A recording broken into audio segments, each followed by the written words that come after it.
안녕하십니까. 더 메시지 시청자 여러분. 저는 은평구 신사동에 위치한 축복교회를 담임하고 있는 지경휘 목사입니다.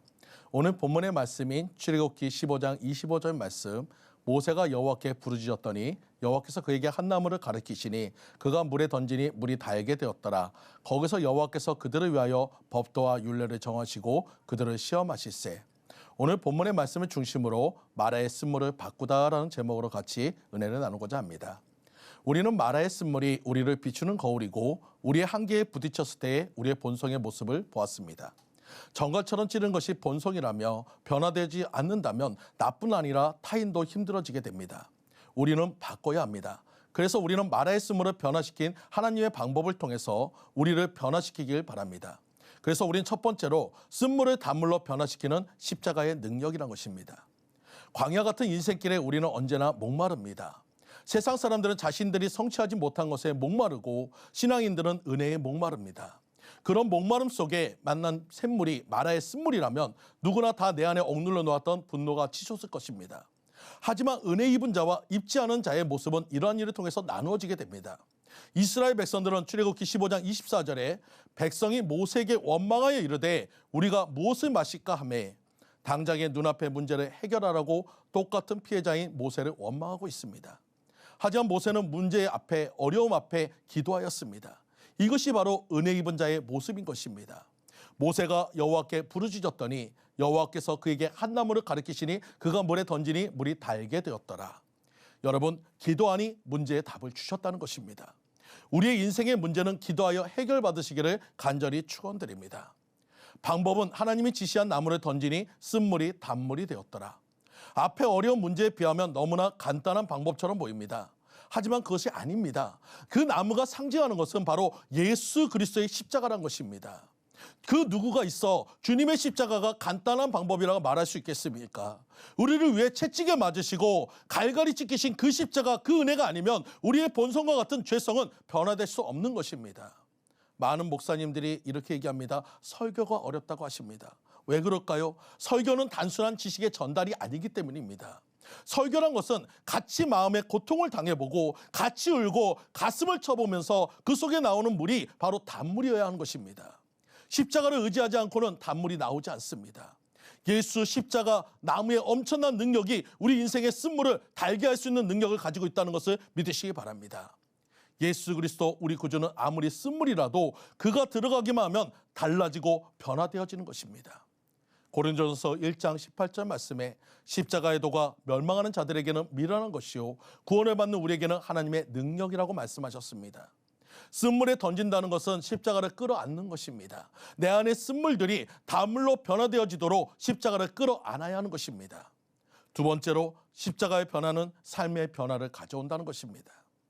질병의 쓴물을 십자가 앞에 가져오면 치료의 단물이 되고 문제의 쓴물을 십자가 앞에 가져오면 응답의 단물이 됩니다. 또 사망과 저주의 쓴물을 십자가 앞에 가져오면 영생과 구원의 단물이 되어지는 것입니다. 외국의 시골교회의 이야기입니다. 오래된 교회가 있었습니다. 그 교회는 두 파로 나뉘어서 싸우는 일이 오래되어서 사람들이 그 모습이 치증이 나고 정말로 그 모습 때문에 성도들이 점점 그 교회를 떠나가게 되었습니다. 목사님은 두 파벌의 수장을 찾아가서 화해하기를 이야기했지만 아무도 들으려 하지 않게 되었고 결국 교회 문을 닫겠다는 통보를 목사님은 받았습니다. 너무나 가슴이 아팠던 목사님은 하나님 앞에 며칠을 울면서 기도하게 되었고 하나님은 내가 그리스도와 함께 십자가에 못 박혔나니 그런지 이제 내가 산 것이 아니요 오직 내 안에 예수께서 사신 것이라 이 말씀을 주시고 또 지혜를 주셨습니다. 다음날 교회 앞에는 이런 플랜카드가 달렸습니다. 0월 공식 공공시에 공공교회 장례식을 드리겠습니다. 사람들은 웅성대면서 교회 장례식이 어떻게 진행되는지 궁금해서 마을 사람 전부가 장례식 날 모였습니다. 강대상 앞에는 큰 관이 놓여 있고 관 뚜껑은 반쯤 열려 있었는데 그 위에는 하얀 천이 덮여 있었습니다. 목사님은 모인 성도들을 향해서 이렇게 얘기했습니다. 이제 공공교회 장례식 마지막 순서로 한 분씩 나오셔서 천을 걷고 인사를 드리겠습니다. 한 가지 당부하는 것은 장례식이 끝날 때까지 말하지 마시기 바랍니다. 맨 앞에 장로님부터 한 분 한 분 관 앞에 와서 천을 들춰보고는 자리에 앉아서 눈물을 흘리기 시작했습니다. 사람들은 궁금했습니다. 자기 순서가 되어서 관을 본 후에 모두가 울기 시작했습니다. 목사님은 마지막 사람들이 보고 난 후에 여러분, 공공교회는 오늘로 죽습니다. 그것은 저와 여러분의 죽음이기도 합니다. 예수님은 우리를 위해 십자가에 죽으셨습니다. 오늘 우리는 그 예수님을 다시 죽이는 일을 하는 것입니다. 여러분, 그 관 안에는 십자가와 거울이 있었습니다. 그리고 그 거울 밑에는 거울 속에 있는 당신의 영혼은 죽었습니다라는 문구가 적혀 있었습니다. 이 일로 인해서 이 교회는 다시 새롭게 세워졌고 모든 마을 사람들이 예배하는 교회가 되었습니다. 우리는 십자가를 끌어안고 주님 앞에 나아가야 합니다. 십자가를 끌어안는 것은 고통일 수도 있습니다. 아픔일 수도 있습니다. 하지만 거기에서 변화가 생기는 것입니다.